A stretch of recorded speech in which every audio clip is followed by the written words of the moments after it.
According to page 6, the Duke of Sussex was reportedly suffering from frostbite on his penis at Prince William and Kate Middleton's wedding in April 2011. Wait, what? The 38-year-old royal reportedly says in the book that he suffered frostbite in several parts of his body following a March 2011 expedition to the North Pole, where he did a 200-mile charity walk.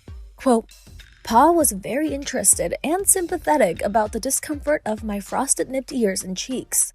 While the ears and cheeks were already healing, the todger wasn't. It was becoming more of an issue by the day. Ouch! Now, some of you may be thinking, as amusing as this is, why the hell is Rebel HQ doing this video? Well, I'll get to that in a moment, but first, I learned a few things from these Prince Harry revelations. One, I'm never going hiking around the North Pole. And two, another name for penis is todger. Did you know that? I'm sure it's a British thing, but I consider myself fairly well steeped in British culture. And this was news to me. Todger? Okay, Prince Harry received a $35 million advance on his new book, and he has clearly decided to hold nothing back and go all out. Oh, that's terrible.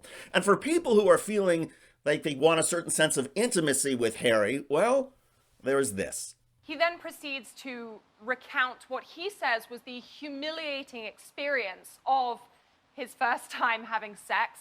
He says that his encounter took place in a field behind a very busy pub, that the woman in question was older, although he doesn't name her.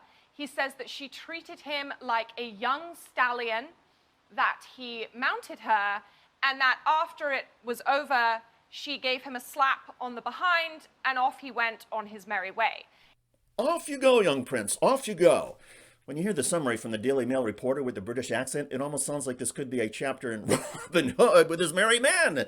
And I don't mean that in any way to diminish the British people or the royals. Anyway, one more revelation in the book before we get to whether any of this is worth our time.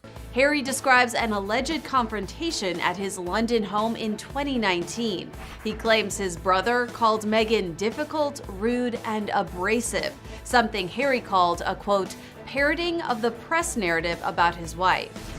What started off as a conversation quickly turned into a shouting match. According to Harry, he tried to calm his brother down and offered him a glass of water. Quote, he set down the water, called me another name, then came at me. It all happened so fast, so very fast. He grabbed me by the collar, ripping my necklace, and he knocked me to the floor. Harry alleges that he landed on the dog's food bowl, which cracked and cut into his back. Harry cut his back after landing on his dog's food bowl. Well, never mind if Harry was okay. How about the pooch? Was the dog psychologically scarred? His food bowl got smashed. Sadly, the book apparently does not provide much of a follow-up about the dog, but maybe that will be in the paperback edition. Anyway, as you can tell, I find all of this amusing, weird, and somewhat entertaining. All of us need to occasionally take a break from the serious stuff each day, and if that means attending a sports event, listening to a funny podcast, or watching or reading a soap opera, even a nonfiction one, that's fine.